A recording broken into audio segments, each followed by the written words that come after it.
ಶ್ರೀ ಗುರುಭ್ಯೋ ನಮಃ. ಆನಂದ ರಾಮಾಯಣದ ಯಾತ್ರಾಕಾಂಡದ 7ನೇ ಸರ್ಗ ಮುಂದುವರೆದಿತ್ತು. ರಾಮ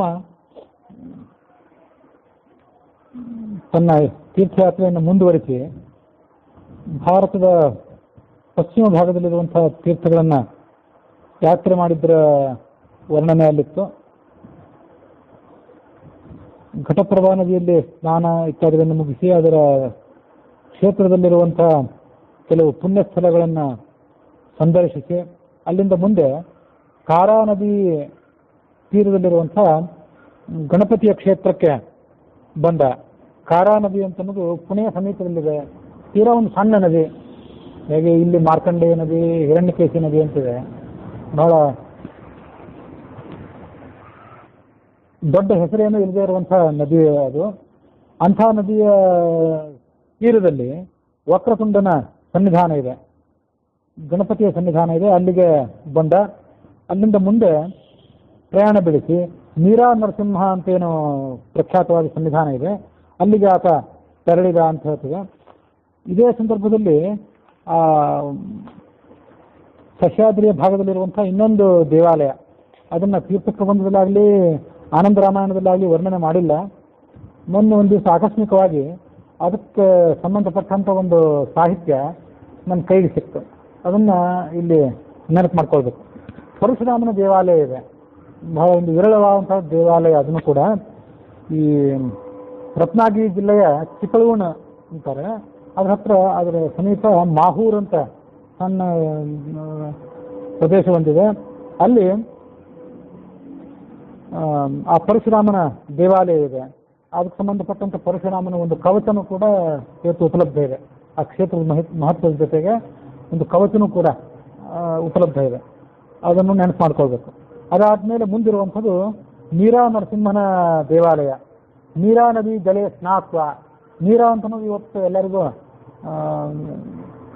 ಬಳಕೆಯಲ್ಲಿರುವಂಥದ್ದು ಮತ್ತು ಹೆಚ್ಚು ಪರಿಚಯ ಇರುವಂಥ ನದಿ. ಆ ನದಿಯ ತೀರದಲ್ಲಿ ನರಸಿಂಹನನ್ನ ನಮಸ್ಕರಿಸಿದ. ಅದು ಈ ಸಾಂಗೋಲಾ, ಅಕಲೂಜ್ ಇತ್ಯಾದಿ ಮಾರ್ಗವಾಗಿ ಟೇಂಬೂರ್ನಿ ಅಂತ ಪ್ರದೇಶ ಇದೆ, ಅಥಣಿಯಿಂದ ಸುಮಾರು 190 ಕಿಲೋಮೀಟರ್ ಅಂತ ಹೇಳ್ತಾರೆ ಅದನ್ನು. ಅಲ್ಲಿ ನೀರಾ ಮತ್ತು ಭೀಮಾ ನದಿಗಳ ಸಂಗಮ ಇದೆ ಅಂತೆ. ಅಲ್ಲಿ ನರಸಿಂಹನ ದೇವಾಲಯ ಇದೆ. ಈ ಅಥಣಿ ಬೆಳಗಾವಿ ಜಿಲ್ಲೆಯ ಉತ್ತರ ಭಾಗದ ಎಷ್ಟೋ ಜನರಿಗೆ ಅದು ಕೂಡ ಕುಲದೈವ.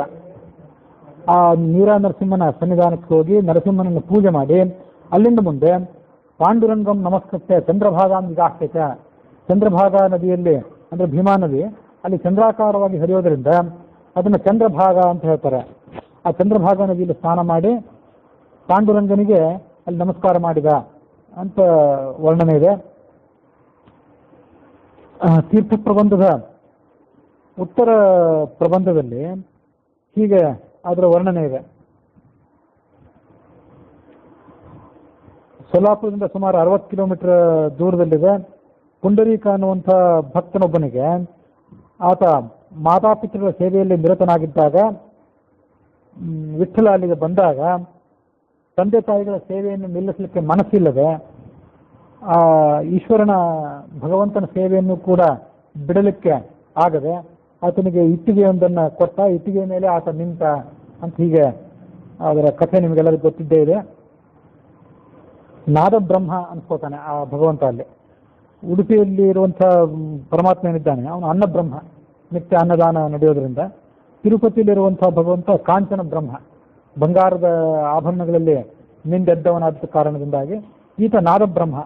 ಎಲ್ಲ ಕರ್ನಾಟಕದ ಹರಿದಾಸರಿಗೆ, ಮಹಾರಾಷ್ಟ್ರದ ಅಭಂಗಕಾರರಿಗೆ ಆತ ಸ್ಫೂರ್ತಿಯ ಸೆಲೆ ಅನ್ನೋ ಕಾರಣಕ್ಕಾಗಿ ಆತ ನಾದ ಬ್ರಹ್ಮ. ಅದಕ್ಕಾಗಿ ಬಹುತೇಕ ಹರಿದಾಸರೆಲ್ಲರೂ ಕೂಡ ಯಾರು ತೀರಾ ಕೆಲವು ಮಾತುಗಳನ್ನು ಬಿಟ್ಟರೆ, ಕನಕದಾಸರು, ವಾದಿರಾಜರು, ರಾಘವೇಂದ್ರ ಸ್ವಾಮಿಗಳು ಇಂಥ ಕೆಲವರನ್ನು ಬಿಟ್ಟರೆ ಉಳಿದಿದ್ದೆಲ್ಲ ವಿಠ್ಠಲ ಅಂತಾನೆ ಹೀಗೆ ಅಂಕಿತವನ್ನು ಇಟ್ಕೊಂಡು ಆ ಪಾಂಡುರಂಗನನ್ನೇ ಉದ್ದೇಶಿಸಿ ಕೀರ್ತನೆಗಳನ್ನ ರಚನೆ ಮಾಡಿದಂತೆ ಕಾಣಿಸ್ತದೆ.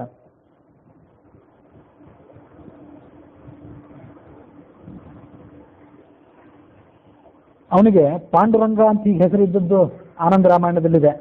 ರಂಗ ಅಂತಂದ್ರೆ ವರ್ಣ ಅಥವಾ ಸ್ವರೂಪ ಅಂತ ಅರ್ಥ.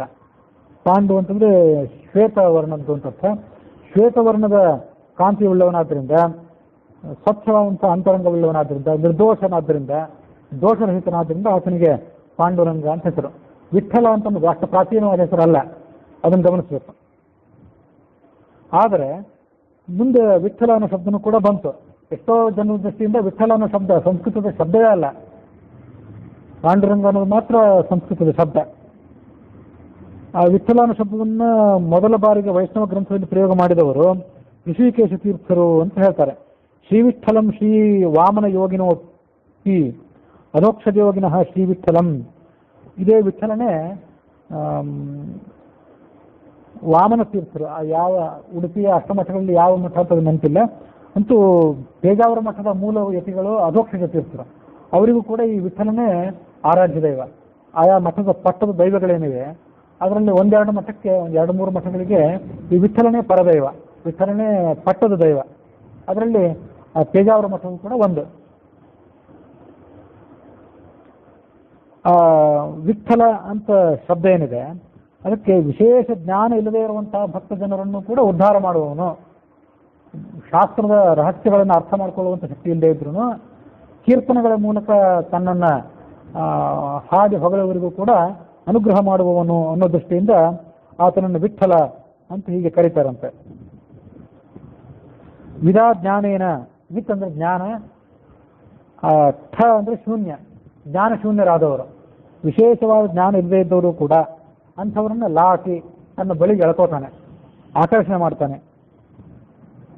ಅನುಗ್ರಹಕೃತ್ ದೇವೋ ವಿಠ್ಠಲ ಕಥ್ಯತೆ ಬುಧೈಹಿ ಅಂತ ಹೀಗೊಂದು ಮಾತಿದೆ. ಕೆಲವರನ್ನು ವಿಠ್ಠಲ ಶಬ್ದವನ್ನು ಸಂಸ್ಕೃತದ ಶಬ್ದ ಅಂತ ಒಪ್ಪಲಿಕ್ಕೆ ತಯಾರಿಲ್ಲ. ಅದೇನೇ ಇರಲಿ, ಹೀಗೊಂದು ನಿರ್ವಚನ ಇದೆ. ನಾನಾ ಇತಿಹಾಸಕಾರರು, ವ್ಯಾಕರಣ ತಜ್ಞರು ನಾನಾ ರೀತಿಯಾಗಿ ಅದರಲ್ಲಿ ವಿವಾದ ಮಾಡೋದಿದೆ. ಆದರೆ ಭಾವುಕರ ಮನಸ್ಸಿಗೆ ಭಗವಂತನ ಎಲ್ಲ ಸ್ವರೂಪಗಳು ಕೂಡ ಗ್ರಾಹ್ಯನೇ. ಅನಂತ ರೂಪ ಆದ್ದರಿಂದ, ಬಗೆ ಬಗೆ ರೂಪ ಆದ್ದರಿಂದ ಎಲ್ಲ ರೂಪಗಳು ಕೂಡ ಆತನಿಗೆ ಗ್ರಾಹ್ಯನೇ. ಈ ಶಂಭಾ ಜೋಶಿ ಅನ್ನೋರು ಖ್ಯಾತ ಸಂಶೋಧಕರು, ಅವರಂತೂ ಅವರು ವಿಠೋಬ ಭಗವಂತನೇ ಅಲ್ಲ, ಯಾರೋ ಸ್ಥಳೀಯ ದನ ಕಾಯೋ ಒಬ್ಬ ವ್ಯಕ್ತಿಯನ್ನ, ನಾಯಕನನ್ನ, ಗುಂಪಿನ ಮುಖಂಡನನ್ನ ದೈವತ್ವಕ್ಕೆ ಏರಿಸಿದ್ರು ಅಂತ ಅವರೇನೋ ಸಂಶೋಧನೆ ಮಾಡಿದ್ದು ನನ್ನ ನೆನಪು. ಸೊ ಏನೇ ಇರಲಿ, ಎಲ್ಲರೂ ಭಗವಂತನ ರೂಪವೇ. ಅದನ್ನ ಆರಾಧನೆ ಮಾಡಲಿಕ್ಕೆ, ಅದರಿಂದ ಮೂಲಕ ವಿಶೇಷ ಅನುಗ್ರಹವನ್ನು ಪಡ್ಕೊಳ್ಳಿಕ್ಕೆ ಯಾವುದೇ ತೊಂದರೆ ಇಲ್ಲ. ಹೀಗೆ ವಾದಿರಾಜರ ಶ್ಲೋಕ ಇದೆ. ತೀರೇ ಸತ್ಸರಿತ ತಿರಸ್ಕೃತ ಧನಾಸಕ್ತಿ ವಿರಕ್ತಿಪ್ರಿಯ ಪಾದಾಂಭೋಜಮಿದಂ ಮದಂಕ ಸಹಿತ ಸಂಚಿಂತಯಾಂತರ್ಹೃದಿ ಪಶ್ಚಾತ್ತೇ ಕಟಿಮಾತ್ರ ಏವ ಭವಿತಾ ಸಂಸಾರ ವಾರ್ಧಿರ್ನಚೇತ್ ಶಿಕ್ಷಾ ನೀತಿ ಲಕ್ಷಯತ್ಯನುದಿನಂ ಸ್ವಾವಸ್ಥೆಯ ವಿಠ್ಠಲ.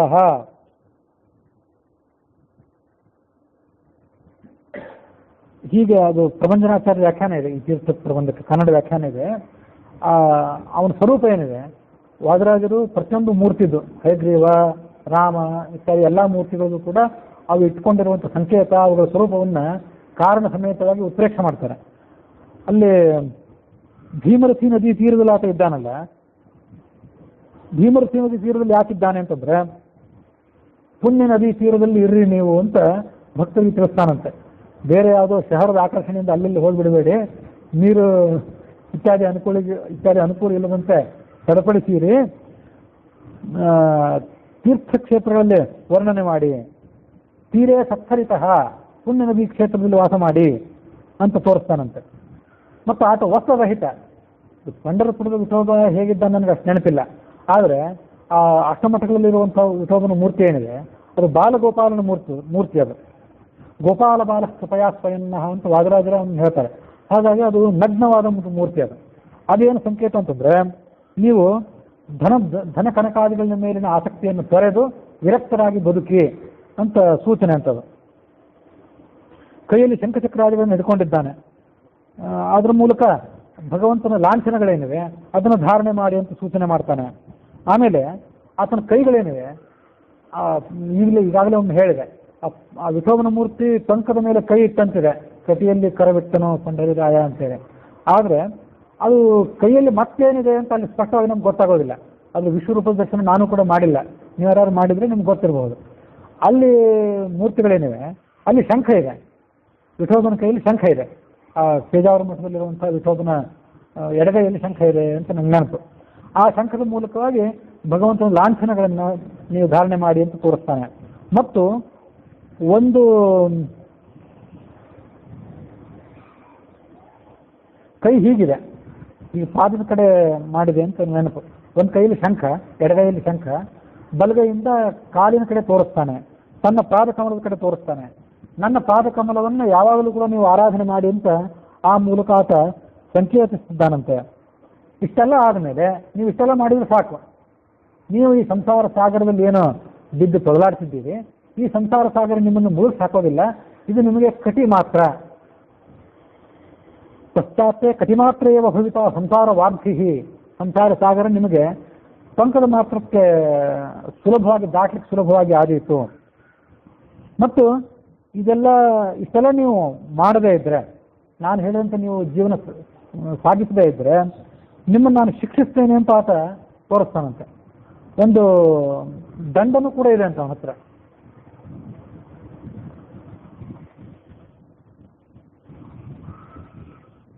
ಹಾಗೂ ಈ ದಂಡದ ಮೂಲಕವಾಗಿ ಅವನು ಆ ಥರ ಅದನ್ನು ತೋರಿಸ್ತಾನೆ ಅಂತ, ಶಿಕ್ಷೆಗೆ ಒಳಪಡಿಸ್ತೇನೆ ನಿಮ್ಮನ್ನು ಅಂತ ತೋರಿಸ್ತಾನೆ ಅಂತ ಆ ಶ್ಲೋಕದ ಅರ್ಥ. ಶಿಕ್ಷಾ ನೀತಿ ಲಕ್ಷಯತ್ತನ ದಿನಂ ಸಾವಸ್ಥಯ ವಿಠಲ ಅಂತ ಅದನ್ನು ಹೇಳ್ತಾರೆ. ಇದು ಒಂದು ಪ್ರಸಿದ್ಧವಾದ ಶ್ಲೋಕ. ಪಾಪಾವಲಿ ಪಟ್ಟಪಾಂಗ ಶ್ರೀಪಾಣಿ ಪದ್ಮಾಂಚಿತ ಜಾನುಜಂಘ ಗೋಪಾಲ ಬಾಲ ಕೃಪಯಾ ಸ್ವಯಂನಃ ಶ್ರೀಪಾಂಡುರಂಗೋ ಭವತು ಪ್ರಸನ್ನ. ಪಾಪದ ಆವಲಿ ಅಂದರೆ ಸಮೂಹ, ಅದನ್ನು ನಾಶ ಮಾಡುವುದರಲ್ಲಿ ಆತನ ಕಟಾಕ್ಷ ಏನಿದೆ ಅದು ನಿಪುಣ. ಆತ ಒಮ್ಮೆ ಕಣ್ಣು ಹಾಯಿಸಿದ್ರೆ ಸಾಕು, ಪಾಪಗಳೆಲ್ಲ ಸುಟ್ಟು ಹೋಗ್ತವೆ.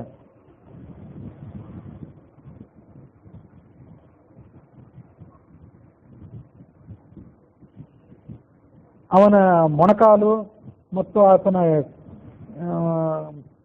ಕೆಳಕಾಲುಗಳು ಇವನ್ನೆಲ್ಲ ಲಕ್ಷ್ಮೀದೇವಿ ನಿತ್ಯ ತನ್ನ ಕೈ ಕಮಲಗಳ ಮೂಲಕವಾಗಿ ಸೇವೆ ಮಾಡ್ತಿರ್ತಾಳೆ. ಆತ ಶೇಷಶಾಹಿಯಾಗಿದ್ದಾಗ ಶ್ರೀ ಪಾಣಿ ಪದ್ಮ, ಶ್ರೀ ಅಂದರೆ ಲಕ್ಷ್ಮೀದೇವಿ, ಆಕೆಯ ಕರಕಮಲಗಳಿಂದ ಅಂಚಿತ ಅಂದರೆ ಪೂಜಿತವಾದದ್ದು. ಜಾನು ಜಂಘ, ಜಾನು ಅಂದರೆ ಮೊಣಕಾಲು, ಜಂಘ ಅಂದರೆ ಅದರ ಕೆಳಗಿನ ಭಾಗ, ಅದನ್ನು ಆಕೆ ನಿತ್ಯ ಒತ್ತಿ ಸೇವೆ ಮಾಡ್ತಿರ್ತಾಳೆ. ಗೋಪಾಲ ಬಾಲ, ಈತ ಗೋಪಾಲ ಬಾಲಕ ಇವನು, ಅದಕ್ಕಾಗಿ ಆತನ ಕೈಯಲ್ಲಿ ದಂಡ. ಕೃಪಯಾ ಸ್ವಯಂನಃ ಶ್ರೀಪಾಂಡುರಂಗೋ ಭವತು ಪ್ರಸನ್ನ, ಅವನು ನಮಗೆ ಪ್ರಸನ್ನನಾಗಲಿ ಅಂತ ವಾದಿರಾಜರು ಸ್ತೋತ್ರ ಮಾಡಿದ್ದರ ವರ್ಣನೆ. ಹೀಗೆ ಚಂದ್ರಭಾಗ ವಿಗಾಸಿತ. ಮುಂದೆ ಯಯೌ ಭೀಮಾ ಸಂಗಮಂತು, ಮುಂದೆ ಭೀಮಾ ನದಿಯ ಸಂಗಮಕ್ಕೆ ಆತ ಬಂದು ತಲುಪಿದ.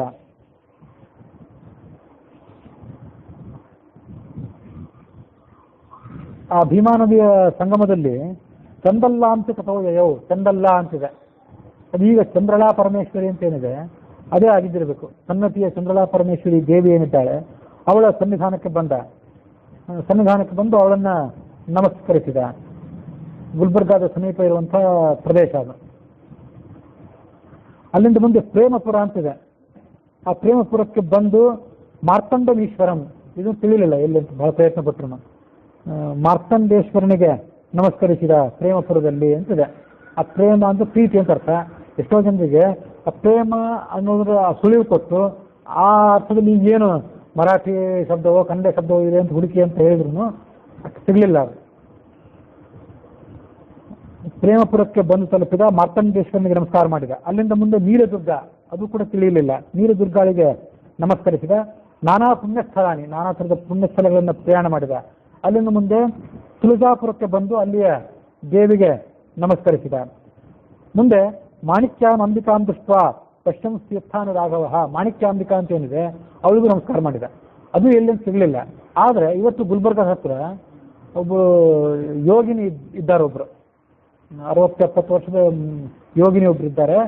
ಪ್ರತಿ ವರ್ಷಕ್ಕೊಮ್ಮೆ ತಿಂಗಳಿಗೊಮ್ಮೆ ಏನೋ ಹೊರಗೆ ಬಂದು ತನ್ನ ಗುಹೆಯಿಂದ ಹೊರಗೆ ಬಂದು ಭಕ್ತರಿಗೆ ದರ್ಶನ ಕೊಡ್ತಾರೆ. ಮಾಣಿಕ್ಯಮ್ಮ ಅಂತ ಅವ್ರನ್ನ ಕರೀತಾರೆ ಅಂತ ಹೇಳ್ತಾರೆ. ಅದೇ ಪ್ರದೇಶ, ಅಲ್ಲಿರುವಂತಹ ಮಾಣಿಕ್ಯಾಂಬಿಕಾ ದೇವಿಯನ್ನು ಇವ್ರು ಪೂಜೆ ಮಾಡ್ತಾ ಇವ್ರಿಗೂ ಆ ಹೆಸರು ಬಂದಿದೆಯೋ ಅಷ್ಟೆಲ್ಲ ಗೊತ್ತಾಗೋದಿಲ್ಲ. ಅಂತೂ ಹಾಗೊಂದಿದೆ ಅಂತ ಅನ್ನೋದನ್ನ ಸುಮ್ಮನೆ ಈ ಸಂದರ್ಭದಲ್ಲಿ ನೆನಪು ಮಾಡಿಕೊಂಡೆ ಅಷ್ಟೇ. ಪಶ್ಚಿಮ ತೀರ್ಥಾನಿ ರಾಘವ ಯೋಗೀಶ್ವರಿಂ ವರಾಂ ಅಂಬಾಂ, ಯೋಗೀಶ್ವರಿ ಅಂಬಾ, ಅವಳು ಅಂಬಾಪುರದಲ್ಲಿದ್ದಾಳೆ. ಅಂಬಾಪುರ ಅಂತ ಕೂಡ ಯಾವುದಂತ ಗೊತ್ತಾಗಲಿಲ್ಲ. ಅದಾದ ಬಳಿಕ ವೈದ್ಯನಾಥಂ ನಮಸ್ಕೃತ್ಯ ಅಂತಿದೆ. ಈ ವೈದ್ಯನಾಥ ಏನಿದೆ ಇದು ಕೂಡ ಇಲ್ಲಿ ಬರುವಂಥ ಪ್ರಸಂಗ ಏನಾದರೂ ನೋಡಿದರೆ ಇದು ಪರಳಿ ವೈದ್ಯನಾಥನೇ ಆಗಿದ್ದಿರಬೇಕು ನನ್ನ ಊಹೆ ಪ್ರಕಾರ. ದ್ವಾದಶಿ ಜ್ಯೋತಿರ್ಲಿಂಗಗಳಲ್ಲಿ ಒಂದಾದಂತಹದ್ದು ಪರಳಿಯ ಜ್ಯೋತಿರ್ಲಿಂಗ ಏನಿದೆ ಅದೇ ಇದಾಗಿರಬಹುದು ಅಂತ ನಂದು ಊಹೆ. ಆ ದ್ವಾದಶ ಜ್ಯೋತಿರ್ಲಿಂಗಗಳು ಯಾವ್ಯಾವ ಲಿಂಗಗಳು ಎಲ್ಲೆಲ್ಲಿವೆ ಅಂತ ಅನ್ನೋದು ಈಗ ನಾವು ಒಂದು ಶ್ಲೋಕ ನಮ್ಗೆಲ್ಲರಿಗೂ ಗೊತ್ತು, ಸೌರಾಷ್ಟ್ರೇ ಸೋಮನಾಥಂ ಚ ಅಂತ ಶ್ಲೋಕ ಗೊತ್ತಿದೆ. ಆದರೆ ಒಂದೆರಡು ಲಿಂಗಗಳ ಬಗ್ಗೆ ಇನ್ನೂ ವಿವಾದ ಇದ್ದಂತೆ ಕಾಣಿಸ್ತದೆ. ಈ ವೈದ್ಯನಾಥ ಪರಳಿಯಲ್ಲಿ ಮಹಾರಾಷ್ಟ್ರದಲ್ಲಿದ್ದಾನೋ, ಅದು ಬೀಡ್ ಜಿಲ್ಲೆ ಅಲ್ಲಿದ್ದಾನೋ, ಅಥವಾ ಬಿಹಾರದಲ್ಲಿ ಒಂದು ಸ್ಥಳ ಇದೆ, ಅದು ದ್ವಾದಶ ಜ್ಯೋತಿರ್ಲಿಂಗಗಳಲ್ಲೂ ಕೂಡ ಒಂದು, ಮತ್ತು ಶಕ್ತಿಪೀಠನೂ ಕೂಡ ಒಂದು. ಹೌದು, ಅದು ನಮ್ಮದೇ ಜ್ಯೋತಿರ್ಲಿಂಗ ಅಂತ ಅವ್ರು ಅಂತಾರೆ. ಆಮೇಲೆ ಹಿಮಾಚಲ ಪ್ರದೇಶದಲ್ಲಿ ಮತ್ತೊಂದಿದೆ ಬೈಜನಾಥ್ ಅಂತೇಳಿ, ಅವು ನಮ್ಮದೇ ಜ್ಯೋತಿರ್ಲಿಂಗ ಅಂತ ಅವ್ರು ಅಂತಾರೆ. ಹೀಗೆ ವಿವಾದ ಇದ್ದಂತೆ ಕಾಣಿಸ್ತದೆ. ಇದಿಷ್ಟೆಲ್ಲ ಅಲ್ಲದೆ ಗೋಕರ್ಣವೂ ಕೂಡ ಜ್ಯೋತಿರ್ಲಿಂಗ ಅಂತಲೇ ಹೇಳ್ತಾರೆ. ಆದರೆ ನಾವು ಇವತ್ತು ಪಠಣ ಮಾಡುವಂಥ ಶ್ಲೋಕ ಏನಿದೆ ಸೌರಾಷ್ಟ್ರ ಸೋಮನಾಥಂಚ ಅಂತ ಶ್ಲೋಕ, ಅದರಲ್ಲಿ ಗೋಕರ್ಣದ ಬಗ್ಗೆ ಬಂದಿಲ್ಲ. ಇದು ಪರಳಿ ವೈದ್ಯನಾಥನೇ ಆಗಿರಬೇಕು ಈ ಪ್ರದೇಶ ನೋಡಿದರೆ. ಮತ್ತೊಂದು ಗುಲ್ಬರ್ಗದ ಹತ್ರ ಸನ್ನತಿ ಅಂತ ಹೇಳಿದೆ, ಅಲ್ಲಿರುವಂಥ ಮತ್ತೊಂದು ಪ್ರದೇಶ ಅಂದರೆ ಅದು ಇಲ್ಲಿ ಆನಂದ ರಾಮಾಯಣದಲ್ಲಾಗಲಿ ತೀರ್ಥ ಪ್ರಬಂಧದಲ್ಲಾಗಲಿ ಬರಲಿಲ್ಲ. ಆದರೆ ಈ ಸಂದರ್ಭದಲ್ಲಿ ಅದನ್ನೊಂದು ಸುಮ್ಮನೆ ನೆನಪು ಮಾಡ್ಕೊಳ್ಬೇಕು ನಾವು. ಅದು ಛಾಯಾ ಭಗವತಿ ಅಂತ, ನಾರಾಯಣಪುರಿ ಅಂತ ಅದನ್ನು ಹೇಳ್ತಾರೆ. ಅದು ಗುಲ್ಬರ್ಗ ಸಮೀಪ ಇರುವಂಥ ಮತ್ತೊಂದು ಕ್ಷೇತ್ರ. ಸ್ಕಂದ ಪುರಾಣದಲ್ಲಿ ಅದು ವರ್ಣನೆ ಇದೆ. ಅಕ್ಷಯ ತೃತೀಯಾದ ದಿನ 18 ತೀರ್ಥಗಳ ಕುಂಡಗಳ ಸಂಗಮ ಆಗ್ತದಂತಲ್ಲಿ. ಸೂರ್ಯನ ಪತ್ನಿ ಛಾಯಾದೇವಿ ಅಂತ ಏನಿದ್ಲಲ್ಲ, ಆಕೆ ಅಲ್ಲಿ ತಪಸ್ಸು ಮಾಡಿದಂಥ ಪ್ರದೇಶ ಅಂತ ಈಗ ಅದನ್ನು ಹೇಳ್ತಾರೆ. ಹೀಗೆ ಛಾಯಾ ಭಗವತಿ ಅಂತನ್ನುವಂಥ ಪ್ರದೇಶನೂ ಕೂಡ ಇದೆ. ವೈದ್ಯನಾಥನಿಗೆ ನಮಸ್ಕಾರ ಮಾಡಿದ. ಅಲ್ಲಿಂದ ಮುಂದೆ ವಂಜರಾ ಸಂಗಮಂ ಯಯವು, ವಂಜರಾ ಸಂಗಮ ಅಂತಿದೆ. ವಂಜರ ಅಂತ ಯಾವುದಾದ್ರೂ ನದಿ ಇದ್ದಿರಬೇಕು, ಆ ನದಿಯ ಪ್ರದೇಶಕ್ಕೆ ಬಂದ. ಅಲ್ಲಿಂದ ಮುಂದೆ ನಾಗೇಶಂ, ಈ ನಾಗೇಶನು ಕೂಡ ಇವತ್ತಿನ ನಕ್ಷೆ ಪ್ರಕಾರ ದಾರುಕಾವನೆ ಅಂತ ನಾವು ಅಂತೇವೆ. ನಾಗೇಶಂ ದಾರುಕಾವನೆ ಅದೆಲ್ಲಿ ಅಂತ ತೆಗೆದು ನೋಡಿದ್ರೆ ಗುಜರಾತ್ನಲ್ಲಿ ಸಿಗ್ತದೆ. ಈ ಸಂಚಾರ ಕ್ರಮ ನೋಡಿದರೆ ಇದು ಮಹಾರಾಷ್ಟ್ರ ಇದ್ದಂತೆ ಕಾಣಿಸ್ತದೆ. ಅಂತೂ ನಾಗೇಶಂಚ ವಿಲೋಕ್ಯಾಸ ವಿಮಾನೇನ ಸ ರಾಘವ. ಮುಂದೆ ಪೂರ್ಣಾ ಸಂಗಮೆ, ಪೂರ್ಣಾ ನದಿಯ ಸಂಗಮಕ್ಕೆ ಬಂದ. ಗೋದಾವರಿ ನದಿಯ ಉತ್ತರದ ತೀರಕ್ಕೆ. ಇದು ನಾವಿರೋದು ಗೋದಾವರಿಯ ದಕ್ಷಿಣ ತೀರ. ದಕ್ಷಿಣ ತೀರದಲ್ಲಿ ನಾವು ವಾಸ ಮಾಡ್ಕೊಂಡಿದ್ದೇವೆ. ಈಗ ರಾಮ ಪ್ರಯಾಣ ಬೆಳೆಸಿದ್ದೇನೆ, ಅದು ಗೋದಾವರಿಯ ಉತ್ತರ ತೀರ. ಅಲ್ಲೊಂದು ತನ್ನ ಹೆಸರಿನ ರಾಮಪುರಿ ಅನ್ನುವ ಹೆಸರನ್ನು ನಿರ್ಮಾಣ ಮಾಡಿದ. ಮುಂದೆ ಮುದ್ಗಲನ ಆಶ್ರಮಕ್ಕೆ ಹೋದ. ಬಾಣತೀರ್ಥ ಅಂತ ತೀರ್ಥ ಇದೆ, ಅಲ್ಲಿ ಸಿಂಧು ನದಿ ಮತ್ತು ಫೇನಾ ನದಿಗಳು ಇವೆರಡು ಕೂಡುವಂತಹ ಪ್ರದೇಶ, ಅಲ್ಲಿ ಸ್ನಾನ ಮಾಡಿದ.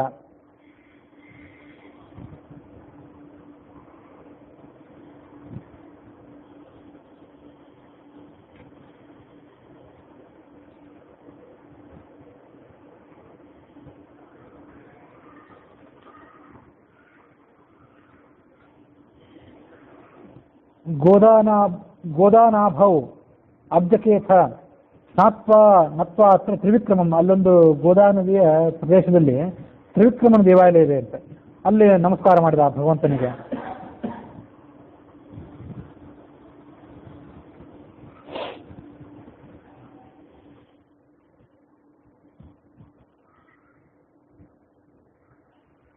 ಈ ಗೋದಾವರಿ ನದಿ ಏನಿದೆ ನಾಸಿಕ್ ಪ್ರದೇಶದಿಂದ ದೂರ ಇದೆ, ಅದಕ್ಕೆ ಗೌತಮಿ ಅಂತ ಕೂಡ ಮತ್ತೊಂದು ಹೆಸರಿದೆ. ನಾಸಿಕ್ ರೋಡ್ದಿಂದ 25 ಕಿಲೋಮೀಟರ್ ದೂರ ಇರುವಂತಹ ತ್ರ್ಯಂಬಕ ಪರ್ವತ ಇದರ ಉಗಮ ಸ್ಥಾನ.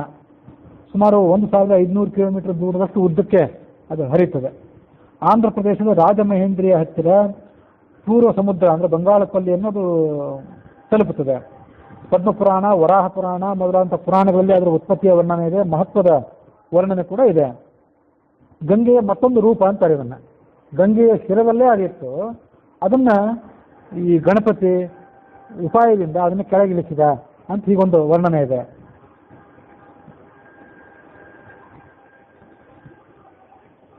ಗೌತಮ ಋಷಿಗಳ ಕಥೆಯನ್ನು ಹಿಂದೊಂದ್ಸರಿ ಹೇಳಿದ್ದೆ. ಗೌತಮ ಋಷಿಗಳು ಬರಗಾಲ ಬಂದಾಗ ಎಲ್ಲ ಬ್ರಾಹ್ಮಣರನ್ನ ತಪಸ್ವಿಗಳನ್ನ ತಮ್ಮ ಆಶ್ರಮದಲ್ಲಿ ಇಟ್ಕೊಂಡು ಅವರಿಗೆ ಯೋಗಕ್ಷೇಮವನ್ನು ನೋಡಿಕೊಂಡಿದ್ರು. ಬರಗಾಲ ಎಲ್ಲ ಮುಗಿದ ಮೇಲೆ ಅವರು ಹೋಗಬೇಕು ಅಂತ ಅಪೇಕ್ಷೆ ಪಟ್ಟರು ಕೂಡ ಆ ಗೌತಮ ಋಷಿಗಳು ಅವ್ರನ್ನ ಬಿಡ್ಲಿಕ್ಕೆ ತಯಾರಿರಲಿಲ್ಲ. ಅನಾಯಾಸವಾಗಿ ನಿಮಗೆ ಉಪಚಾರ ಮಾಡುವಂಥ ಅವಕಾಶ ನನಗೆ ಬಂದಿದೆ, ನಾನು ತಯಾರಿಲ್ಲ ಅಂದರು. ಗೌತಮ ಋಷಿಗಳ ಮನಸ್ಸನ್ನು ನೋಯಿಸಿ ಹೋಗೋದಾದ್ರೂ ಹೇಗೆ ಅಂತ ಇವರಿಗೂ ಒಂದು ಸಂಕಟದ ಪರಿಸ್ಥಿತಿ ಬಂದೊಳಗಿತ್ತು. ಅದೇ ಸಂದರ್ಭದಲ್ಲಿ ಪಾರ್ವತಿಗೆ ಗಂಗೆಯ ಮೇಲೆ ಸಿಟ್ಟಾಗಿತ್ತಂತೆ. ಯಾಕೆಂದ್ರೆ ಗಂಗೆ ಶಿವನ ತಲೆಯ ಮೇಲೆ ಕುಳಿತುಕೊಂಡು ಅಹಂಕಾರ ಪಡ್ತಿದ್ಲಂತೆ. ಅವಳನ್ನು ಹೇಗಾದ್ರೂ ಮಾಡಿ ಕೆಳಗಿಳಿಸಬೇಕು ಅಂತ ಅವಳು ಆಲೋಚನೆ ಮಾಡಿದ್ಲು. ಯಾರಿಗೆ ಈ ಕೆಲಸ ವಹಿಸಬೇಕು ಅಂದ್ರೆ ಗಣಪತಿಗೆ ವಹಿಸಬೇಕು ಅಂತ ಅವಳಿಗೆ ತಲೆಗೆ ಬಂತಂತೆ. ಆತ ಏನ್ ಮಾಡಿದ, ಒಂದು ವಟುವಿನ ರೂಪದಲ್ಲಿ ಮುನಿಗಳ ಬಳಿಗೆ ಬಂದ. ಅವನೇನಂದ, ಒಟ್ಟು ಈ ಮುನಿಗಳ ಹತ್ರ ಬಂದು, ಪರಾನ್ನ ತಿಂದ್ಕೊಂಡು ಬದುಕ್ತಾ ಇದ್ದೀರಿ, ಇನ್ನೊಬ್ಬರ ಅನ್ನ ತಿಂದ್ಕೊಂಡು ತಪಸ್ಸೆಲ್ಲ ಹಾಳಾಗ್ತದೆ, ನಿಮ್ಮ ಆಶ್ರಮಕ್ಕೆ ಹಿಂತಿರುಗಿ. ಹೇಗೆ ಹೋಗೋದು ಅಂತಂದ್ರೆ ನಿಮ್ಮೊಂದು ಉಪಾಯ ಹೇಳ್ಕೊಡ್ತೇನೆ. ಒಂದು ಮಾಯಾಮಯವಾದ ಆಕಳನ್ನು ನಿರ್ಮಾಣ ಮಾಡಿ ಗೌತಮರ ಹೊಲವನ್ನು ಅದು ಮೇಯಲಿ. ಗೌತಮರು ಅದನ್ನ ತಿನ್ನಲಿಕ್ಕೆ ಬಂದಾಗ ಗೌತಮರು ಮಾಡುವಂಥ ತೀರಾ ಸಣ್ಣ ಪ್ರಯತ್ನ ಅದಕ್ಕೂ ಕೂಡ ಸತ್ತೋಗಂಗಿರ್ಬೇಕದು. ಹಾಗಂತ ಆತ ಉಪಾಯ ಹೇಳಿಕೊಟ್ಟ. ಅದರಂತೆ ಎಲ್ಲ ಕೆಲಸ ಆಯಿತು. ಗೌತಮರು ಅದಕ್ಕೊಂದು ಸಣ್ಣ ಹುಂಕಾರ ಮಾಡೋದ್ರೊಳಗೆ ಅಥವಾ ಸಣ್ಣ ಮೈಮುಟ್ಟಿ ಅದನ್ನು ಓಡಿಸೋದ್ರೊಳಗೆ ಅದು ಸತ್ಯ ಹೋಯಿತು. ನೀವು ಗೋಹತ್ಯೆ ಮಾಡಿದ್ದೀರಾದ್ರಿಂದ ಗೋವನ್ನು ನೀವು ಮತ್ತೆ ಬದುಕಿಸೋ ತನಕ ನಾವು ನಿಮ್ಮಲ್ಲಿ ಇರೋದಿಲ್ಲ ಅಂತ ಬ್ರಾಹ್ಮಣರು ಹೇಳಿ ಅಲ್ಲಿಂದ ಹೊರಟೋಗ್ಬಿಟ್ರು. ಮತ್ತು ಹೇಗೆ ಅದನ್ನು ಬದುಕಿಸ್ಬೇಕು ಅಂದ್ರೆ, ಗಂಗೆಯ ದೇವ ಗಂಗಾ ಏನಿದ್ದಾಳೆ ಹರನ ಮುಡಿಯಲ್ಲಿ ಅವಳನ್ನು ಕೆಳಗಿಳಿಸ್ಬೇಕು. ಅವಳು ಬಂದಾಗ ಈ ಗೋವು ಬರುತ್ತವೆ, ನಾವು ನೀವು ನಿಮ್ಮಲ್ಲಿ ಬರ್ತೇವೆ, ಇಲ್ಲದ್ರೆ ಬರೋದಿಲ್ಲ ಅಂತ ಬ್ರಾಹ್ಮಣರೆಲ್ಲ ಹೊರಟೋಗ್ಬಿಟ್ರು. ಗೌತಮರು ದೀರ್ಘಕಾಲ ತಪಸ್ಸು ಮಾಡಿ ರುದ್ರನನ್ನು ಮೆಚ್ಚಿಸಿ ಹರನ ಮುಡಿಯಿಂದ ಆ ಗಂಗೆಯನ್ನ ಕೆಳಗಿಳಿಸಿದ್ರು. ಒಂದು ಕವಲು ಆ ಗೋವಿನ ಶರೀರದ ಮೇಲೆ ಹರಿಯಿತು. ಅವರಿಗೆ ಋಷಿಗಳ ಒಂಟಿನ ಮೇಲೆ ತಿಳಿತಂತೆ ಗೌತಮರಿಗೆ. ಆವಾಗ ನನ್ನ ಆತಿಥ್ಯದಲ್ಲಿ ಇಷ್ಟು ದಿವಸ ಬದುಕಿ ನೀವು ಜ್ಞಾನ ಸಂಪಾದನೆ ಮಾಡಿದ್ದೀರಿ, ಆ ಜ್ಞಾನಕ್ಕೆ ಅನ್ನವೇ ಮೂಲ, ಅದಕ್ಕಾಗಿ ನಿಮ್ಮ ಜ್ಞಾನ ಎಲ್ಲ ಭ್ರಷ್ಟವಾಗಿ ಹೋಗಲಿ ಅಂತ ಆ ಬ್ರಾಹ್ಮಣರಿಗೆ ಶಾಪ ಕೊಟ್ಟು ಬಿಟ್ಟಿದ್ರು. ಹೋದಂತಹ ಜ್ಞಾನವನ್ನು ಮತ್ತೆ ಕೊಡ್ಲಿಕ್ಕಾಗಿ ವೇದವ್ಯಾಸ ಅವತರಿಸಿದ್ರು ಅಂತ ಹಿಂದೆ ಒಮ್ಮೆ ಹೇಳಿದ್ದೆ. ಅದು ವೇದವ್ಯಾಸರ ಅವತಾರಕ್ಕೆ ಪೂರ್ವಭಾವಿಯಾಗಿ ಬರುವಂಥ ಕಥೆ ಅದು. ಆ ಗೋದಾ ವಾರಿ, ವಾರಿ ಅಂದ್ರೆ ನೀರು, ಗೋ ಅಂದ್ರೆ ಆಕಳು, ಆಕಳಿಗೆ ಜೀವ ಕೊಟ್ಟಂತ ನದಿ ಆದ್ರಿಂದ ಅದು ಗೋದಾವರಿ ಅಂತ ಅನಿಸ್ಕೋತು. ಆ ಗಂಗೆಯ ಕವಲೆ ಆ ಗೌತಮಿ ಅಥವಾ ಗೋದಾವರಿ ಅಂತ ಹೀಗೆ ಅನಿಸ್ಕೋತು ಅಂತ ಅದರ ವರ್ಣನೆ. ಗೌತಮಿ ಅನ್ನೋದು ಕೂಡ ಗೌತಮರ ಮಗಳಾದ್ರಿಂದ ಇದ್ದಿರಬೇಕು ಅಂತ ನಾವು ತಿಳ್ಕೊಳ್ಬಹುದು. ಆ ಗೋದಾವರಿಯಲ್ಲಿ ಶಂಖಚಕ್ರ ಗದಾಧರನಾದಂತಹ ವೀರನಾರಾಯಣನ ರೂಪವನ್ನು ನೆನಪು ಮಾಡ್ಕೊಳ್ಬೇಕಂತ. ಪ್ರತಿಯೊಂದು ನದಿಯಲ್ಲಿ ಕೂಡ ಯಾವ್ಯಾವ ರೂಪವನ್ನು ನೆನಪು ಮಾಡ್ಕೊಳ್ಬೇಕು ಅಂತ ಇಲ್ಲೊಂದು ಕಡೆ ಮುಂದೆ ಪರಿಶಿಷ್ಟದಲ್ಲಿದೆ. ಅದನ್ನು ಆಮೇಲೆ ಒಂದು ಬಾರಿ ಹೇಳ್ತೀನಿ. ಈಗ ನೆನಪಾಗಿದ್ದೇನೆಂದ್ರೆ, ವೀರನಾರಾಯಣನ ಶಂಖಚಕ್ರ ಗದಾ ಪದ್ಮಧರನಾದಂತಹ ವೀರನಾರಾಯಣನನ್ನ ಅಲ್ಲಿ ನೆನಪು ಮಾಡ್ಕೊಳ್ಬೇಕು. ಗುರುವು ಸಿಂಹರಾಶಿಯಲ್ಲಿದ್ದಾಗ ವರ್ಷ ಪೂರ್ಣ ಅದರಲ್ಲಿ ಗಂಗಾ ಸನ್ನಿಧಾನ ಅಂತ ಪ್ರಮಾಣಗಳು ಕೂಡ ಇವೆ. ಇದು ಆ ಗೋದಾವರಿ ನದಿಯ ಮಹತ್ವ. ಅಲ್ಲೊಂದು ತನ್ನ ಹೆಸರಿನ ಪಟ್ಟಣವನ್ನು ಕೂಡ ನಿರ್ಮಾಣ ಮಾಡಿದ ರಾಮ. ಅಂಬಿಕಾಂತು ನಮಸ್ಕೃತ್ಯ ಚಂಡಿಕಾಂ ಪರಿಪೂಜ್ಯತ, ಅಲ್ಲಿರುವಂತಹ ಅಂಬಿಕಾ ಭಗವತಿಗೆ ನಮಸ್ಕಾರ ಮಾಡಿ ಅಲ್ಲಿಂದ ಮುಂದೆ ಪ್ರಯಾಣ ಬೆಳೆಸಿದ. ಆತ್ಮತೀರ್ಥ ಅಂತ ಅಲ್ಲಿಂದ ಮುಂದೆ ಅಲ್ಲಿರುವಂಥವನು ವಿಜ್ಞಾನೇಶ್ವರ ಅನ್ನೋ ಹೆಸರಿನ ಈಶ್ವರ, ಆತನಿಗೆ ನಮಸ್ಕಾರ ಮಾಡಿದ.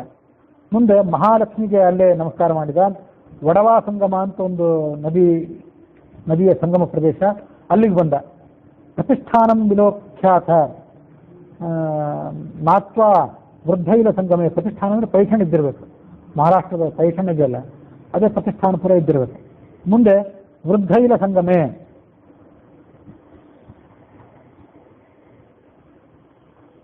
ವೃದ್ಧ ಐಲ ಅಂತ ನದಿ ಒಂದು, ಅಲ್ಲಿ ನದಿಯಲ್ಲಿ ಆ ನದಿಯ ಸಂಗಮದಲ್ಲಿ ಸ್ನಾನ ಮಾಡಿದ. ಶಿವಾನಂದ ಅಂತ ಮತ್ತೊಂದು ನದಿ, ಅದರ ಸಂಗಮದಲ್ಲಿ ಸ್ನಾನ ಮಾಡಿದ. ಅಲ್ಲೊಂದು ನರಸಿಂಹನ ಸನ್ನಿಧಾನ ಇದೆ, ತನ್ನ ಹೆಸರಿನ ತೀರ್ಥ ಒಂದಿದೆ.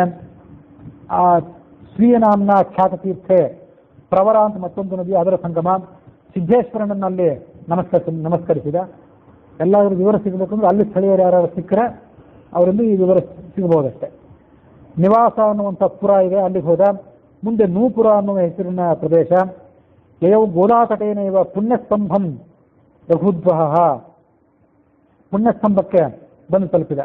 ಪುಣ್ಯಸ್ತಂಭ ಅಂದ್ರೆ ಪುಣತಾಂಬ ಇದ್ದಿರಬೇಕು, ಅಹಮದ್ನಗರ್ ಜಿಲ್ಲಾದ ಪುಣತಾಂಬ ಇದ್ದಿರಬೇಕು ಅಂತ ನನ್ನ ಊಹೆ. ಅಲ್ಲಿಂದ ಮುಂದೆ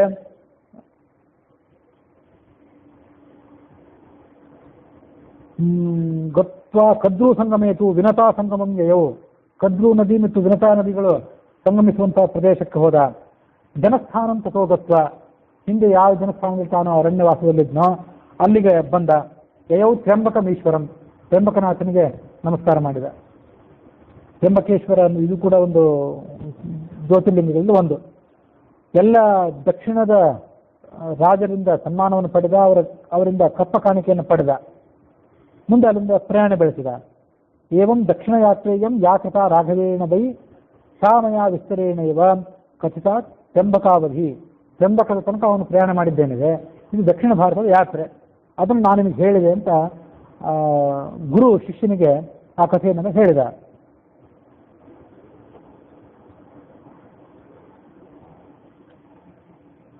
ಅಲ್ಲಿಂದ ಮುಂದೆ 8ನೇ ಸರ್ಗ, 7ನೇ ಸರ್ಗ ಅಲ್ಲಿಗೆ ಮುಕ್ತಾಯ ಆಗಿದೆ. ಯಾತ್ರಾಕಾಂಡದ 8ನೇ ಸರ್ಗದಲ್ಲಿ ರಾಮ ಪಶ್ಚಿಮ ಪ್ರದೇಶಗಳ ತೀರ್ಥಯಾತ್ರೆಯನ್ನು ಮಾಡಿದ್ರ ವರ್ಣನೆ ಇದೆ. ವಿಷ್ಣುದಾಸ ಅಂತ ಶಿಷ್ಯ ಏನಿದ್ನಲ್ಲ, ಅವನು ಆ ಗುರು ರಾಮದಾಸನ ಹೀಗೆ ಪ್ರಶ್ನೆ ಮಾಡಿದ, ಗುರುಗಳೇ ನನಗೊಂದು ಸಂದೇಹ ಬಂದಿದೆ, ಆ ಸಂದೇಹವನ್ನು ಕೃಪಾಲುಗಳಾದಂಥ ನೀವೇ ಪರಿಹಾರ ಮಾಡಬೇಕು. ಯಾತ್ರೆಯನ್ನು ಯಾನದ ಆರೂಢನಾಗಿ ಮಾಡಬಾರದು ಅಂತಿದೆ. ಯಾವುದೇ ವಾಹನವನ್ನು ಏರಿಕೊಂಡು ಯಾತ್ರೆ ಮಾಡಬಾರ್ದು ಅಂತಿದೆ. ರಾಮ ಪುಷ್ಪಕ ವಿಮಾನವನ್ನು ಏರಿ ಯಾತ್ರೆ ಮಾಡಿದ್ದು ಹೇಗೆ? ಯಾನಾರೂಢ ನ ಕರ್ತವ್ಯ ಯಾತ್ರಾ ಚೇತಿ ಶ್ರುತಮ್ಮಯ ಕಥಂ ಯಾನೇನ ರಾಮೇಣ ಕೃತ ಯಾತ್ರಾ ಪ್ರಯೇರಿತ. ನನಗೊಂದು ಸಂದೇಹ ಇದೆ, ಅದನ್ನು ಪರಿಹಾರ ಮಾಡಿ ಅಂತ ಅವನು ಗುರುಗಳನ್ನು ಕೇಳಿದೆ. ಅದು ಶಾಸ್ತ್ರ ಇರೋದು ಆ ಥರ ಇರೋದು ಹೌದು, ಯಾನಾರೂಢನಾಗಿ ಮಾಡಬಾರದು, ಕಾಲ್ನಡಿಗೆಯಿಂದ ಮಾಡಬೇಕು ಅಂತ. ಅದು ತೀರಾ ಕಡ್ಡಾಯವಾದಂಥ ಶಾಸ್ತ್ರವೋ ಅಥವಾ ವೈಕಲ್ಪಿಕವಾದ ವಿಧಾನವೋ ಅಷ್ಟು ಗೊತ್ತಾಗೋದಿಲ್ಲ. ಅಂತೂ ಕಾಲ್ನಡಿಗೆಯಿಂದ ಒಂದೊಂದು ಪ್ರದೇಶದಲ್ಲಿ ನಿತ್ಯ ತಂಗಿ ಅಲ್ಲೇ ನಮ್ಮೆಲ್ಲ ದಿನನಿತ್ಯದ ವಿಧಿಗಳನ್ನು ಮುಂದುವರಿಸಿಕೊಂಡು ಯಾತ್ರೆ ಮಾಡೋದರಿಂದ ಮನುಷ್ಯನಿಗೆ ಆತನ ದೈಹಿಕ ಆರೋಗ್ಯ, ಮಾನಸಿಕ ಆರೋಗ್ಯ ಇದೆಲ್ಲ ಉತ್ತಮಗೊಳ್ಳುತ್ತದೆ. ಅದಲ್ಲದೆ ಆತ ನಾನಾ ಥರದ ಪ್ರದೇಶಗಳ ಜನರ ಪರಿಚಯ ಮಾಡ್ಕೊಳ್ಳಿಕ್ಕೆ ಸಮರ್ಥನಾಗ್ತಾನೆ. ದೇಶ ಸುತ್ತು ಕೋಶ ಓದುವಂಥ ಗಾದೆ ಏನಿದೆ ಅದಕ್ಕೆ ಅನ್ವರ್ಥವಾಗಿ ಆತ ಬಾಳಲಿಕ್ಕೆ ಅದರಿಂದ ಅನುಕೂಲ ಆಗ್ತದೆ. ಮತ್ತು ನಾನಾ ಥರದ ಜನಗಳ ಪರಿಚಯ, ಸಂಸ್ಕೃತಿಗಳ ಪರಿಚಯ, ಭಾಷೆಗಳ ಪರಿಚಯ ಇದೆಲ್ಲ ಆಗಿದ್ದರಿಂದ ಆತ ಉತ್ತಮ ಜ್ಞಾನಿಯಾಗಿ ಬಾಳಲಿಕ್ಕೆ ಸಾಧ್ಯ. ಅದರಲ್ಲೂ ಬ್ರಾಹ್ಮಣಂತ ಅಪ್ರವಾಸಿನಂ, ಬ್ರಾಹ್ಮಣ ಪ್ರವಾಸ ಮಾಡದೇ ಇದ್ದರೆ ಅವನಿಗೆ ದೋಷವೇ ಬಂದು ತಟ್ಟುತ್ತದೆ ಅಂತ ಮಾತಿದೆ. ಪ್ರವಾಸ ಮಾಡದೇ ಇರುವಂಥ ಬ್ರಾಹ್ಮಣನಿಗೆ ಯಾವ ಪಾಪ ಬರ್ತದೋ ಆ ಪಾಪ ನನಗೆ ಬರಲಿ ಅಂತ ಕೆಲವು ಕಡೆ ಕೆಲವು ವ್ಯಕ್ತಿಗಳು ಕಠಿಣ ಸಂದರ್ಭ ಬಂದಾಗ ಪ್ರತಿಜ್ಞೆ ಮಾಡಿದ್ದನ್ನು ಮಹಾಭಾರತದಲ್ಲಿ ನಾವು ನೋಡ್ತೇವೆ. ಅದಕ್ಕಾಗಿ ಬ್ರಾಹ್ಮಣ ನಿತ್ಯ ಪ್ರವಾಸ ಮಾಡ್ತಿರ್ಬೇಕು. ಅದರಲ್ಲೂ ನಾವು ಉತ್ಸಬ್ದನ ಉಪಕರ್ಮ ಅಂತ ಏನು ಹೇಳಿದ್ನಲ್ಲ, ಅದರಲ್ಲಿ ಒಂದು 6 ತಿಂಗಳು ಪ್ರವಾಸ ಮಾಡಬೇಕು, ಮತ್ತೊಂದು 6 ತಿಂಗಳು ಒಂದು ಸ್ಥಳದಲ್ಲಿ ಇರಬೇಕು ಅಂತ ಹೀಗೇನೋ ಒಂದು ಮಾತಿದೆ. ಅದಕ್ಕೆ ಆ ಗುರುಗಳು ರಾಮದಾಸರು ಉತ್ತರ ಕೊಟ್ಟರು. ಪದಾಯಾತ್ರಾ ನ ಕರ್ತವ್ಯ ಛತ್ರ ಚಾಮರಧಾರಿಣಿ ರಾಜ್ಞಾ ದ್ವೀಪಾಧಿಪತ್ಯೇನ ಕಾರ್ಯ ಮಾಂಡಲಿಕೇನತು. ನೀನು ಪ್ರಶ್ನೆಯನ್ನು ಕೇಳಿದ್ದಿ, ಅದು ಉಚಿತವಾಗಿದೆ.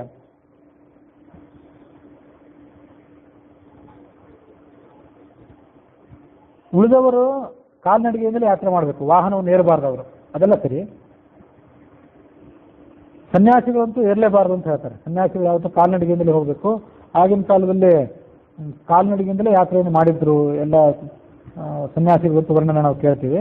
ಆದರೆ ರಾಜನೊಬ್ಬ ಛತ್ರ ಚಾಮರಧಾರ್ಯ ಅಂತ ರಾಜ ಏನಿರ್ತಾನೆ ಅವನು ಕಾಲ್ನಡಿಗೆಯಿಂದ ಯಾತ್ರೆ ಮಾಡಬಾರ್ದು, ಅವನೊಬ್ಬನಿಗೆ ಅದು ಅಪವಾದ ಅಂತ ಹೇಳಿದ ಗುರುಗಳು. ರಾಜ್ಞಾ ದ್ವೀಪಾಧಿಪತ್ಯೇನ ಕಾರ್ಯ ಮಾಂಡಲಿಕೇನತು.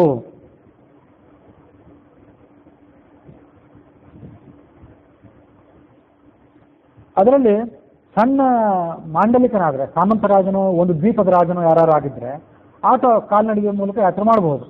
ಆದರೆ ಛತ್ರ ಚಾಮರಧಾರಿ ಆದವನು, ಛತ್ರಪತಿ ಅಂತ ಯಾರು ಕರೆಸ್ಕೊಂಡಿರ್ತಾನೆ, ಚಕ್ರವರ್ತಿ ಅಂತ ಯಾರು ಕರೆಸ್ಕೊಂಡಿರ್ತಾರೆ, ಅವರು ಕಾಲ್ನಡಿಗೆಯಿಂದ ಯಾತ್ರೆ ಮಾಡಬಾರ್ದು ಅಂತ ಹೀಗೆ ವರ್ಣನೆ ಇದೆ. ರಾಜ್ಞಾ ದ್ವೀಪಾಧಿಪತ್ಯನ ಕಾರ್ಯ ಮಾಂಡಲಿಕೇನತು, ಮಾಂಡಲಿಕರಿಗಾಗಿ ಯೋಗ್ಯ. ಪೃಥ್ವೀಶಸ್ಯ ದೇವಸ್ಯ ಲಗ್ನೋಪಯುಕ್ತ ವರಸ್ಯ ತಥಾ ಮಠಾಧಿಪತ್ಯಾಪಿ ಗಮನಂ ನ ಪದಾಸ್ಮೃತಂ. ಇದು ಮಾತು. ಪೃಥ್ವೀಶಸ್ಯ ಅಖಂಡ ಭೂಮಂಡಲ ಕೊಡೆಯನಾದವನು ಮತ್ತು ಲಗ್ನೋದ್ಯುಕ್ತನಾದಂಥ ವರ ಲಗ್ನ ಮಾಡ್ಕೊಳ್ಬೇಕು ಅಂತ ಯಾವ ವರನಿಗೆ ವಯಸ್ಸು ಬಂದಿರ್ತದೋ ಮತ್ತು ಮನಸ್ಸು ಬಂದಿರ್ತದೋ ಆತ ಕಾಲ್ನಡಿಗೆಯ ಮೂಲಕ ಪ್ರಯಾಣ ಮಾಡಬಾರ್ದು. ಅಂದರೆ ಪ್ರಯಾಣ ಮಾಡುವಂಥ ಸಂದರ್ಭನೇ ಬಂದರೆ ಶೀಘ್ರದಲ್ಲಿ ವಾಹನ ಏರಿ ಪ್ರಯಾಣ ಮುಗಿಸಿಬಿಡ್ಬೇಕು. ಕಾಲ್ನಡಿಗೆ ಮೂಲಕ ಈತ ಅಖಂಡ ಭಾರತ ಯಾತ್ರೆ ಮಾಡ್ಕೊಂತ ಹೋದರೆ ಅದು ಮದುವೆ ವಯಸ್ಸು ನೀರು ಹೋಗಿತ್ತು, ಆಮೇಲೆ ಅದಕ್ಕಾಗಿ ಬೇಡ ಅಂತ ಹೇಳಿರ್ಬೇಕು. ತಥಾ ಮಠಾಧಿಪತ್ಯಾತೆ, ಮಠಾಧಿಪತಿಗಳು ಮಾಡಬಾರ್ದು, ಕಾಲ್ನಡಿಗೆ ಯಾತ್ರೆಯನ್ನು ಮಾಡಬಾರ್ದು. ಸಾಧಾರಣ ಸನ್ಯಾಸಿಗಳೇನಿರ್ತಾರೆ ಅವರು ಕಾಲ್ನಡಿಗೆಯ ಮೂಲಕವೇ ಯಾತ್ರೆ ಮಾಡಬೇಕು, ವಾಹನ ಏರಬಾರ್ದು. ಆದರೆ ಮಠಾಧಿಪತಿಗಳು ಕಾಲ್ನಡಿಗೆ ಯಾತ್ರೆಯನ್ನು ಮಾಡಬಾರ್ದು. ತಥಾ ಮಠಾಧಿಪತ್ಯಾಪಿ ಗಮನಂ ನ ಪರಾಕೃತಂ. ಈಗಿರುವವರು ಏನಿದ್ದಾರೆ ಇವರಿಗೆ ಇರುವಂಥವ್ರು ಇವರೆಲ್ಲರೂ ಕೂಡ ಮಠಾಧಿಪತಿಗಳು ಅಂತ ಅನ್ಕೋತಾರೆ. ಕೇವಲ ಸನ್ಯಾಸಿಗಳಲ್ಲ ಇವರು, ಪ್ರತಿಯೊಬ್ಬರು ಕೂಡ ಒಂದೊಂದು ಮಠದ ಅಧ್ಯಕ್ಷರು. ಹಾಗಾಗಿ ಕಾರ್ಯಭಾರ ಇರೋದ್ರಿಂದ, ಮಠಕ್ಕೆ ಸೀಮಿತವಾದಂಥ ಶಿಷ್ಯವರ್ಗ ಇತ್ಯಾದಿಗಳಿರೋದ್ರಿಂದ, ಅವ್ರ ಯೋಗಕ್ಷೇಮ ನೋಡ್ಕೊಳ್ಳೋದು ಇತ್ಯಾದಿ ಕಾರ್ಯಗಳಿರೋದ್ರಿಂದ ಅವರು ಕಾಲ್ನಡಿಗೆಯ ಮೂಲಕ ಸಂಚಾರ ಮಾಡಬಾರದು ಅಂತ ಹೇಳಿದ್ದಾರೆ ಅಂತ ಕಾಣುತ್ತದೆ. ಅದು ಹೊರತು ಉಳಿದವರು ಪರಿವ್ರಾಜಕರು ಅಂತ ಇರ್ತಾರೆ, ಅವರು ಒಂದು ಪ್ರದೇಶದಲ್ಲಿ 4 ರಾತ್ರಿಗಿಂತ ಹೆಚ್ಚು ನಿಲ್ಲಲೇಬಾರದು, ಅವ್ರು ಸಂಚಾರ ಮಾಡ್ತಾನೆ ಇರಬೇಕು. ಪರಿವ್ರಾಟ್ ಅಂದ್ರೆ ಪ್ರಯಾಣ ಮಾಡುವವನು ಅಂತಲೇ ಅರ್ಥ. ಅದಕ್ಕಾಗಿ ಆತನಿಗೆ ಪರಿವ್ರಾಜಕ ಅಂತ ಕರೀತಾರೆ. ಅದಕ್ಕಾಗಿ ರಾಮ ಅಖಂಡ ಭೂಮಂಡಲಕ್ಕೆ ಅಧಿಪತಿಯಾದಂತಹ ಚಕ್ರವರ್ತಿ ಆದ್ದರಿಂದ ಅವನು ಈ ಪುಷ್ಪಕ ವಿಮಾನವನ್ನು ಏರಿ ಪ್ರಯಾಣ ಮಾಡಿದ್ದೇನಿದೆ ಇದು ಅನುಚಿತ ಅಂತ ನಿಮಗೆ ಸಂದೇಹ ಬೇಡ. ಆತ ಯೋಗ್ಯ ಕೆಲಸವನ್ನೇ ಮಾಡಿದ್ದಾನೆ. ಮತ್ತು ರಾಮನ ಆಜ್ಞೆಗೆ ಅನುಸಾರವಾಗಿ ಆ ಉಳಿದವರು ಕೂಡ ಪುಷ್ಪಕ ವಿಮಾನವನ್ನು ಏರಿದರು. ಉಳಿದ ಪುರೋಹಿತರು, ಬ್ರಾಹ್ಮಣರು, ಸಾಮಂತರಾದರು ಇವರೆಲ್ಲ. ಕೋವೇದ ಈಶ್ವರ ಚೇಷ್ಟಿತಂ, ಉಳಿದವರಿಗೆಲ್ಲ ಒಂದು ನಿಯಮ, ಭಗವಂತನಿಗೆ ಮತ್ತೊಂದೇ ನಿಯಮ. ಆತ ಸ್ವಯಂ ಈಶ್ವರ ಆದ್ದರಿಂದ ಆತ ಮಾಡಿದ ಕಾರ್ಯಗಳ ಬಗ್ಗೆ ನಾವು ಸಂದೇಹವನ್ನು ತಾಳಬೇಕಾಗಿಲ್ಲ. ಈಗ ನಾನು ರಾಮಚಂದ್ರ ಪ್ರಯಾಣ ಮಾಡಿದ ಮುಂದಿನ ಮಾರ್ಗ ಏನಿದೆ ಅದರ ಕಥೆ ನಿನಗೆ ಹೇಳ್ತೇನೆ, ಅದನ್ನು ಕೇಳು ಅಂದ್ರೆ ಅವರು.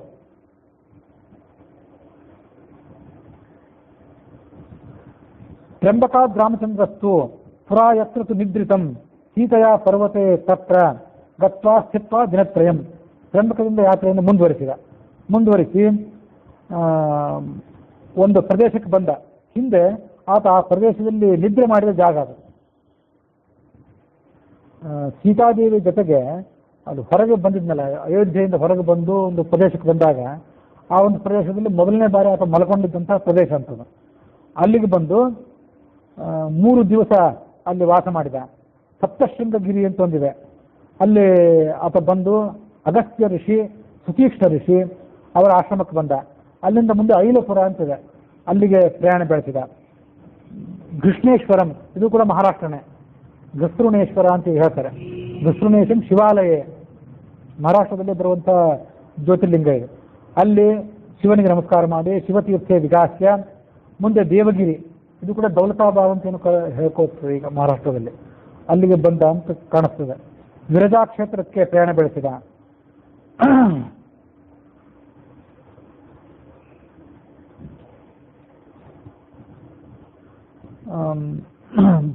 ದೇವಗಿರಂ ವಿರಜಾಕ್ಷೇತ್ರ ಮಾಯೆಯು ಮಾತಾಪುರಸ್ಥಾಂ ದೇವೀಂ ತಾಂ ನತ್ವಾ ಪುಣ್ಯಸ್ಥಲಾನಿಕ. ಮಾತಾಪುರ ಅಂತ ಒಂದು ಪ್ರದೇಶ, ಅಲ್ಲಿ ಆ ಭಗವಂತನಿಗೆ ನಮಸ್ಕಾರ ಮಾಡಿ ಅಲ್ಲಿಂದ ಮುಂದೆ ಪ್ರಯಾಣ ಮಾಡಿದ. ದೇವವಾಟೆ ನಾರಸಿಂಹಂ ನತ್ವಾ ರಾಮಸ್ಯ ಸೀತೆಯ. ದೇವವಾಟ ಅಂತ ಒಂದು ಪ್ರದೇಶ ಇದೆ, ಆ ದೇವವಾಟದಲ್ಲಿ ನರಸಿಂಹನಿಗೆ ನಮಸ್ಕಾರ ಮಾಡಿದ. ಮುಂದೆ ವಿಧಿವತ್ತಾಗಿ ಪಯೋಷ್ಣಿ ನದಿಯಲ್ಲಿ ತನ್ನ ಬಂಧು ಬಾಂಧವರ ಸಮೇತನಾಗಿ ಸ್ನಾನ ಮಾಡಿದ. ಅಲ್ಲಿಂದ ಮುಂದೆ ತಾಪಿ ಅಂತ ಒಂದು ನದಿ ಇದೆ, ಆ ತಾಪಿ ನದಿಯ ಉದ್ಗಮ ಪ್ರದೇಶಕ್ಕೆ ಆತ ಬಂದು ತಲುಪಿದ.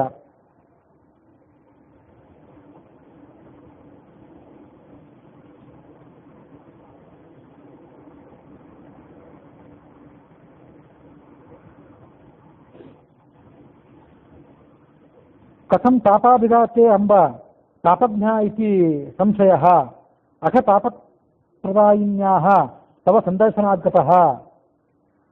ವಾದಿರಾಜರು ಆ ತಾಪಿ ನದಿಗೆ ಹೀಗೆ ಹಾಸ್ಯ ಮಾಡ್ತಾರೆ, ನಿನಗೆ ತಾಪ ಅಂತ ಯಾಕೆ ಹೆಸರು ಬಂತೋ ಏನೋ, ಯಾಕಂದ್ರೆ ತಾಪಜ್ಞ ನೀನು, ಎಲ್ಲರ ಸಂತಾಪವನ್ನು ಪರಿಹಾರ ಮಾಡುವಂಥವಳು, ನಿನಗೆ ತಾಪ ಅಂತ ಯಾಕೆ ಹೆಸರು ಬಂತು ಅಂತ ನನಗೆ ಸಂದೇಹ. ಇರಲಿ, ಪಾಪಗಳ ತಾಪವನ್ನು ಪರಿಹಾರ ಮಾಡುವಳಾದ್ರಿಂದ ನಿನಗೆ ತಾಪಜ್ಞಿ ಅಂತ ಹೆಸರು ಬಂದಿರಬಹುದು, ತಾಪ ಅಂತ ಹೆಸರು ಬಂದಿರಬಹುದು ಅಂತ ಹೀಗೆ ಅದನ್ನು ಅವರು ಊಹೆ ಮಾಡ್ತಾರೆ. ತಪತಿ ತಾಪಿ ಅಂತ ಅದನ್ನ ಹೇಳ್ತಾರೆ. ವಿಂಧ್ಯ ಪರ್ವತದಲ್ಲಿ ಹುಟ್ಟಿ ಸೂರತ್ ನಗರದ ಕಡೆ ಪಶ್ಚಿಮಕ್ಕೆ ಹೋಗಿ ಸೇರುವಂಥ ಪ್ರದೇಶ ಅದು ಗುಜರಾತ್ನಲ್ಲಿ. ಸೂರ್ಯ ಮತ್ತು ಛಾಯೆಯರ ಪುತ್ರಿ ತಪತಿ ಅಂತ ನೋಡು, ಮತ್ತು ಅವಳ ಸಹೋದರಿ ಯಮುನಾ ಅಂತ ಒಬ್ಬರು ಇದ್ರು. ಅವರಿಬ್ಬರು ಒಮ್ಮೆ ಯಾವುದೋ ಕಾರಣಕ್ಕಾಗಿ ವಿವಾದ ಮಾಡಿದ್ರಂತೆ. ಕಲಹ ಮಾಡಿ ಪರಸ್ಪರ ನೀನು ನದಿಯಾಗು ನಾನು ನದಿಯಾಗ್ತೀನಿ ಅಂತ ಶಾಪ ಕೊಟ್ಕೊಂಡ್ಬಿಟ್ರು. ಅವಳು ನದಿಯಾದ್ಲು, ಯಮುನಾ ನದಿಯಾದ್ಲು, ಈಕೆಯು ಕೂಡ ತಪತಿ ಅಂತ ನದಿ ಆಗಿಬಿಟ್ಲು. ಆ ಸೂರ್ಯನ ಪುತ್ರಿಯ ಅಂತ ತಪತಿಯನ್ನ ಸಂವರ್ಣ ಅನ್ನುವಂಥ ರಾಜ ಒಬ್ಬ ಮದುವೆಯಾಗಿದ್ದ. ಅವರಿಗೆ ಹುಟ್ಟಿದವನೇ ಕುರು ಅಂತವ್ರ ಹೆಸರಿನ ಕುರುವಂಶದ ರಾಜ. ಆತ ನಿರ್ಮಾಣ ಮಾಡಿದ ಕ್ಷೇತ್ರವೇ ಕುರುಕ್ಷೇತ್ರ.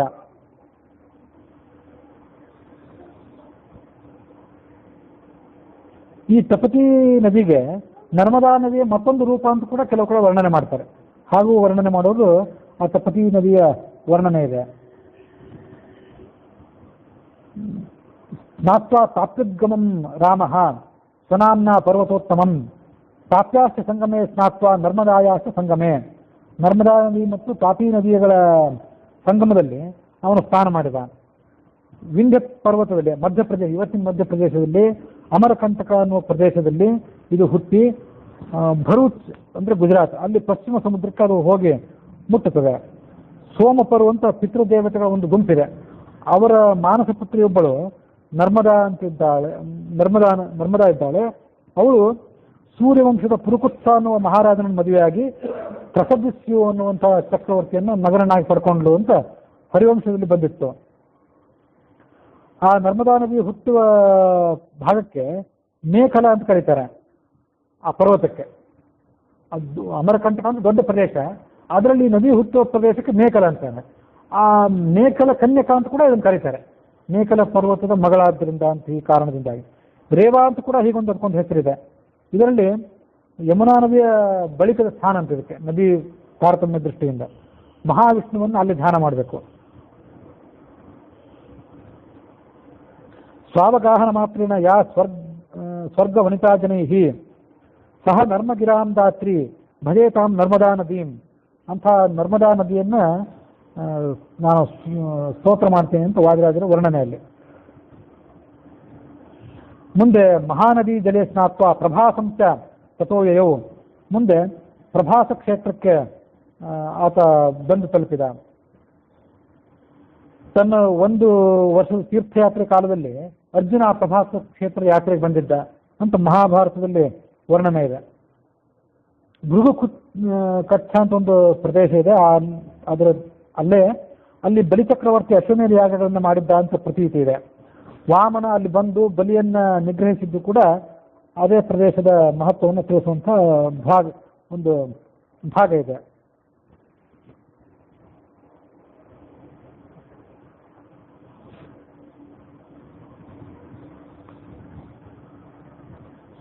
ಭೂಮಂಡಲಕ್ಕೆ ಭೂಷಣವಾದಂತಹ ಕ್ಷೇತ್ರ ಅಂತ ಪ್ರಭಾಸ ಕ್ಷೇತ್ರದ ವರ್ಣನೆ ಇದೆ.